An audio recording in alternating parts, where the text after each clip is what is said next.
নমস্কার বন্ধুরা, shout with Dipanjan চ্যানেলে আপনাদের সকলকে স্বাগত জানাই। আপনারা শুনছেন শ্রীমদর্শন। শ্রীমদর্শন 16টি খণ্ডে সম্পূর্ণ। ভগবান শ্রীরামকৃষ্ণদেবের অপার অনুগ্রহে এই গ্রন্থের প্রথম ভাগের প্রথম সংস্করণ 1366 বঙ্গাব্দে ও ইংরেজির 1960 খ্রিস্টাব্দে প্রকাশিত হইয়াছিল। তদবধি ভক্তগণের চাহিদাতেই একের পর এক সংস্করণ প্রকাশ করা সম্ভব হইতেছে।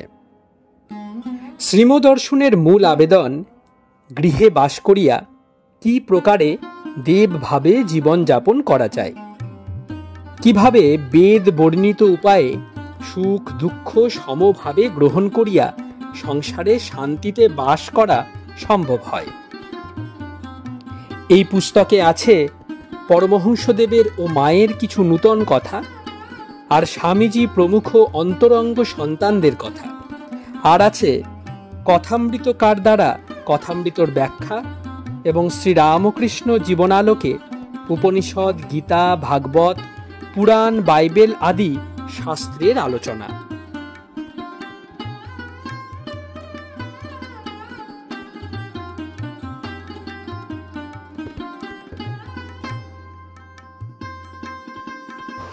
আপনারা শুনছেন স্বামী নিত্যাত্মানন্দ বিরচিত শ্রীমদর্শন।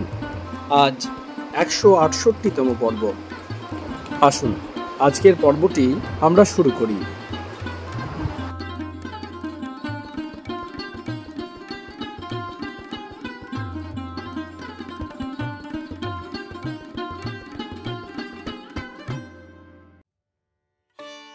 দ্বাদশ অধ্যায়, উপনিষদের ঋষি শ্রীম 2।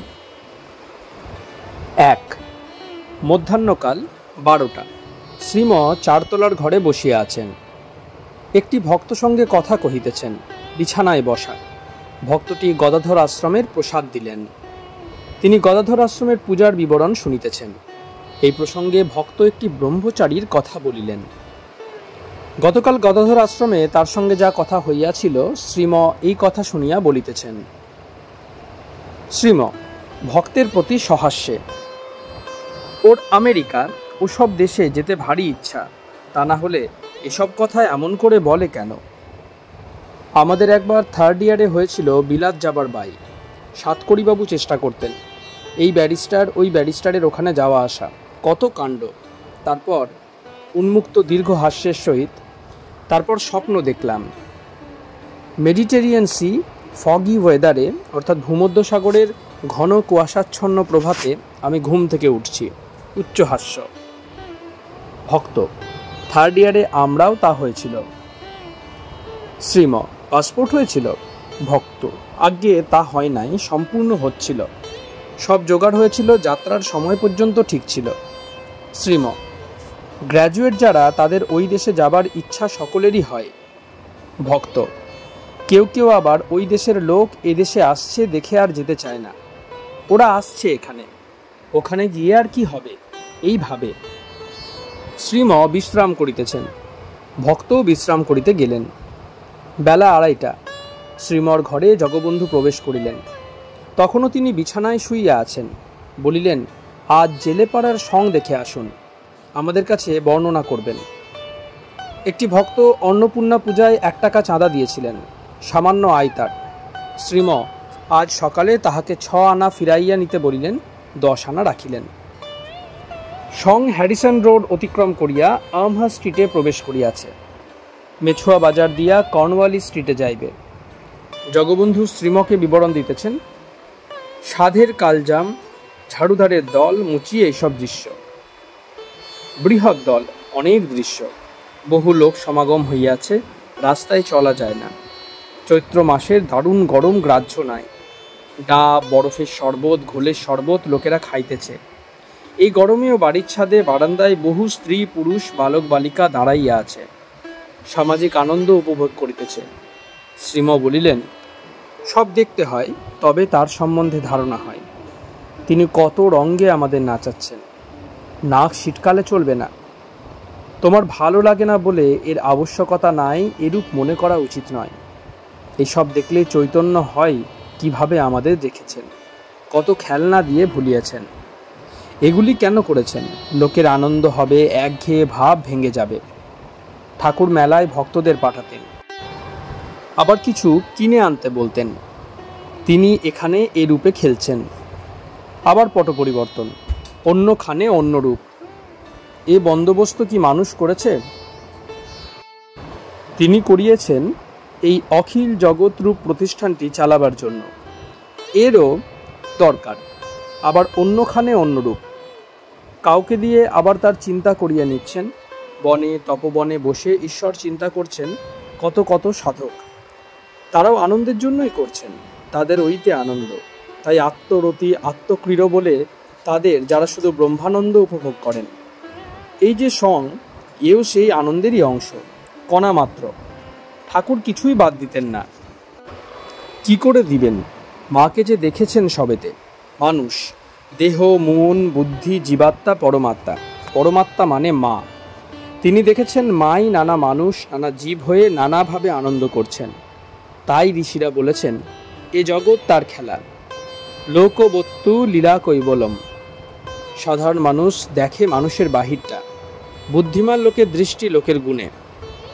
ঈশ্বর ভক্তের দৃষ্টি মানুষের শ্রদ্ধা ভক্তি জ্ঞান বৈরাগ্যের উপর। ঠাকুরের দৃষ্টি একেবারে মার উপর। তিনি দেখছেন মানুষ কিছু করে না, সবই তিনি মা করছেন। তাই কাকে বাদ দিবেন আর? তাঁর দৃষ্টিতে বিশ্ব সংসারই আনন্দের হাট। নিরানন্দ কোথায়? সং এতক্ষণে মেছুয়া বাজারের মোড়ে আসিয়াছে। 4টা বাজিয়াছে। আমহা স্ট্রিটের উপরের পশ্চিমের জানালা খুলিয়া শ্রীম সং দেখিতেছেন, যেন বালকের মতো উৎসুক আনন্দে পূর্ণ। 2 ব্রাহ্ম ধর্মখানা হাতে লইয়া শ্রীম উপনিষদ পাঠ করিয়া শুনাইতেছেন। অন্তেবাসীর নিকট বসিয়া আছেন। দ্বাদশ অধ্যায় পাঠ করিয়াছেন। এবার এক একটি মন্ত্রের সরল অর্থ ব্যাখ্যা করিতেছেন। শ্রীম, তিনি এই জগৎটি সৃজন করেছেন, যেখানে যা দরকার সব দিয়ে সাজিয়ে পূর্ণ করে রেখেছেন জীবের জন্য। এর ভিতর বন্ধনের বস্তুও আছে, আবার মুক্তির পথও আছে। যার যেমন দরকার নাও, সুখ দুঃখ দুইই আছে। দুঃখই বেশি তাকে না ধরলে। তাই তো গানে আছে, তোমারে পাগলা গারদে কেহ হাসে কেহ কাঁদে কেহ নাচে আনন্দ ভরে। একদিকে হাহাকার আর্তনাদ, শোক তাপ মহামারী প্রাকৃতিক বিপর্যয় ভূমিকম্প আগ্নেয় উৎপাত যুদ্ধ বিগ্রহ, এই ভীষণ মূর্তি। অন্যদিকে সং হাসি তামাশা নাচ গান বিবাহাদি, আবার ঈশ্বরকে নিয়ে আনন্দ উৎসব। এ দুটিই আছে এখানে। কিন্তু যিনি এই গ্র্যান্ড ড্রামার কর্তা, তিনি আছেন সাক্ষীর মতো, দেখছেন শুনছেন কিন্তু উদাসীন, যেন বৃক্ষ নিশ্চল স্থির, unaffected by this pair of opposite forces. সুখ দুঃখাদি দ্বন্দ্ব দ্বারা বিচলিত নহেন। নিজেই নট, আবার নিজেই দ্রষ্টা। বহুরূপে খেলছেন, এক হয়ে দেখছেন, সম্পূর্ণ উদাসীন। এটিও জীবের শিক্ষার জন্য। 2 দিক রাখবার উপায় বলে দিচ্ছেন। এর ভিতর আমার মতো থাকতে পারলে বেঁচে যাবে, নচেত মুশকিল। চক্রে পড়ে হয়রান হবে, মানে সংসারে সাক্ষীর মতো থাকা, সব করা কিন্তু ভোগ না নেওয়া। বড় ঘরের দাসীর মতো থাকতে বলেছিলেন ঠাকুর। সকলের সেবা করো ঈশ্বর বুদ্ধিতে, কিন্তু সুবিধা নিও না। স্থান কাল অবস্থা অনুযায়ী যতটা দরকার শরীর ধারণের জন্য ততটা নেওয়া, তাও তার কাছ থেকে বলে নেওয়া। সব করা যাচ্ছে, কিন্তু মনটা পড়ে আছে আপনার কুটিরে, মানে ঈশ্বরে। শরণাগত, সম্পূর্ণ শরণাগত হলেও হয় ওটি। কঠিন খুবই, কিন্তু হয় তাঁর কৃপায়।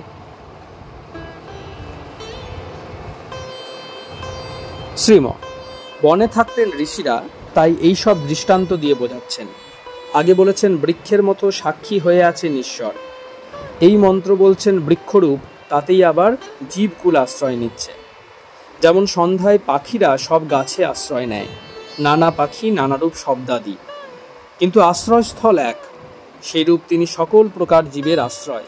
মুমুক্ষু শিষ্যদের উপদেশ দিচ্ছেন, এটি মনে রেখে চলো, শান্তি পাবে, অন্য পথ নাই। ঠাকুরকে দেখেছি ওইরূপ। সেখানে এক বৃক্ষে বহু পাখি, বিভিন্ন ভাব ও ভাষা, কিন্তু সকলের আশ্রয়স্থল ছিলেন তিনি একা। শ্রীম, অন্তরে বাহিরে তিনি জীব জগৎ রূপে তিনি, জীব জগতের অন্তরাত্মাও তিনি। জীব জগৎ থেকে উঠিয়ে দৃষ্টি তাঁতে নিয়ে যাচ্ছেন। জগৎ অনিত্য, ঈশ্বর সত্য, সত্য স্বরূপ তাঁতে মন দাও এই বলছেন। জীব জগৎ সর্বপ্রকারে তাঁর উপর নির্ভর করছে, সর্বব্যাপী, মানে যতটা স্থানের কল্পনা চলে তিনিও ততটা, কারণ স্পেসও তাতেই রয়েছে, তিনি আবার তারও অধিক।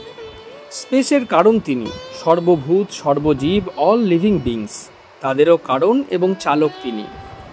স্পেস দিয়ে খুঁজতে যাও, ঘুরে ফিরে তাতে আসতে হবে, ওই এক দেবে। প্রতি জীবের ভিতর দিয়ে দেখো, ওই একজনকেই দেখতে পাবে। হঠাৎ এক কথায় বিশ্বাস হয় না, মন বিচার করে, এ তার স্বভাব। তাই মন বুদ্ধিকে এক একটা বড় বড় জিনিসের ভিতর দিয়ে নিয়ে ঋষিরা দেখিয়েছেন ওই একজনকে। ইন্টেলেকচুয়ালি বোঝাচ্ছেন শিষ্যদের, তিনি যদি এক বহুর মধ্যে, তবে দেখতে পায় না কেন? এর উত্তরে বলছেন, গুরু মানে লুকিয়ে আছেন, প্রচ্ছন্ন, দেখা যায় দেখবার উপায় অবলম্বন করলে। আমরা দেখেছি, তোমরাও দেখতে পাবে ওই পথ ধরে।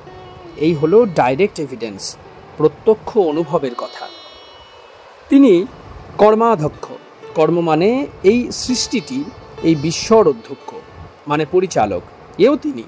সকল কর্মের কর্তার ন্যায় এই কর্মটির কর্তা, পরিচালক তিনি। পৃথক পৃথক দৃষ্টিতে দেখো, স্থান ও বিভিন্ন জাতি প্রভৃতির দিক দিয়ে তাদেরও শেষ তিনি। কালেকটিভ ভিউ অর্থাৎ সমষ্টি দৃষ্টি দিয়ে দেখো, তারও কারণ তিনি। অ্যানালিটিক্যাল অ্যান্ড সিনথেটিক ভিউ, দুদিক দিয়েই গিয়ে তাতেই পৌঁছাতে হবে। সর্বভূতাধিবাস, সকল জীবের বাসস্থল তিনি, শেষ আশ্রয়স্থল তিনি। জীবগণ থাকে কোথায়? আপন আশ্রয়ে। আশ্রয় আছে বিশ্বে, বিশ্ব আছে তাঁতে, তাই সর্বভূতের অধিবাস তিনি। যদি বলো জল, বায়ু, অগ্নি, সূর্য, খাদ্য, প্রাণ, মন, এ দিয়ে জগৎ চলছে, কি দরকার তাকে মানবার? তার উত্তর, এ সকলেরও কারণ তিনি। তিনি আছেন বলে তার ভয়ে ও ব্যবস্থায় এসব আপন আপন কাজ করছে। প্রমাণ কি?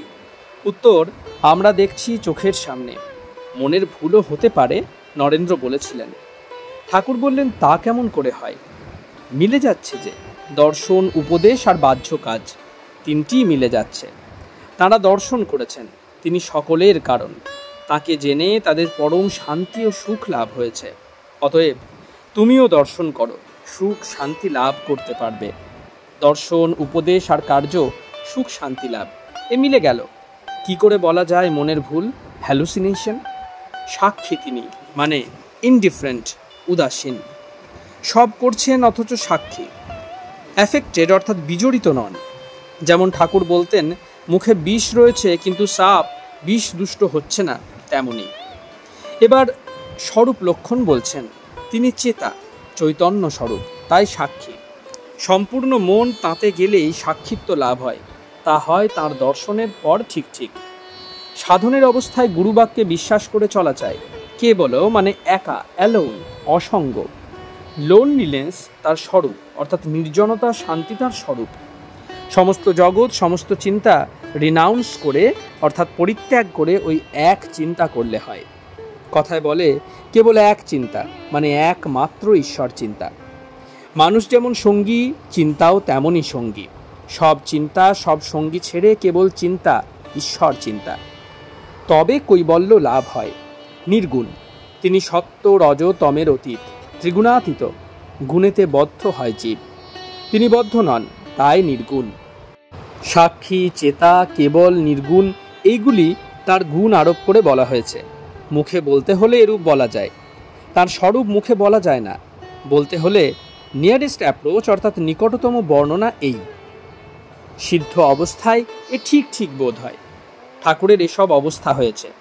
সাধকের পক্ষে এই দিশারি আলোক সামনে রেখে চলা। আবার শ্রীম বলছেন, সূর্য যেমন নিজেও প্রকাশিত হন আর জগৎকেও প্রকাশিত করে বিরাজমান, সেইরূপ তার অস্তিত্বে জগতের অস্তিত্ব। তিনি আছেন, তাই সব আছে বলে মনে হয়। বস্তুত এসব কিছুই নাই, কেবল তিনি আছেন।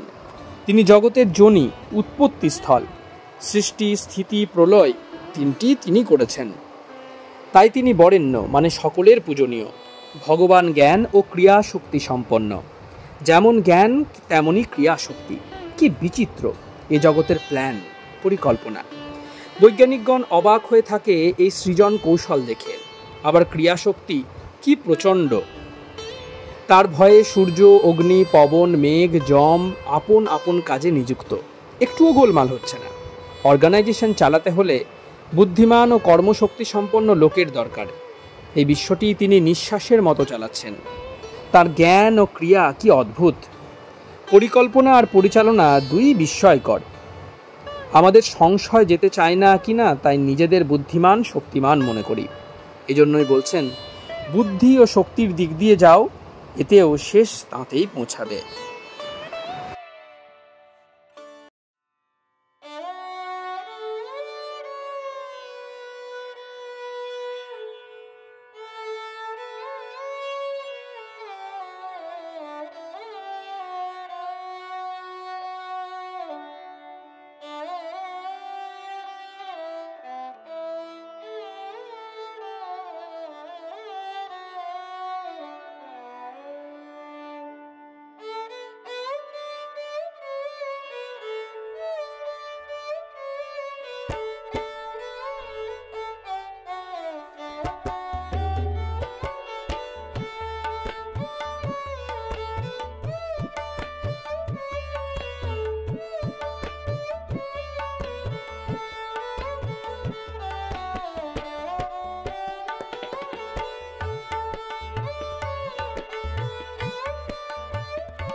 আপনারা শুনছিলেন স্বামী নিত্যাত্মানন্দ বিরচিত শ্রীমদর্শন। আজ 168তম পর্বটি আপনাদের কাছে পরিবেশন করলাম। আমাদের ভিডিওগুলি কেমন লাগছে আমাদের জানান। কোনো সাজেশন থাকলে তাও অবশ্যই জানাতে পারেন। আমাদের ভিডিওগুলি লাইক করুন, আপনাদের বন্ধুবান্ধব ও পরিবার পরিজনদের মধ্যে শেয়ার করে দিন। শাউট উইথ দীপাঞ্জন চ্যানেলটি সাবস্ক্রাইব করুন এবং প্রতিনিয়ত বিভিন্ন আপডেট পাওয়ার জন্য বেল আইকনটি অবশ্যই প্রেস করবেন। অনেক অনেক ধন্যবাদ। নমস্কার। জয় ঠাকুর, জয় মা, জয় স্বামীজি।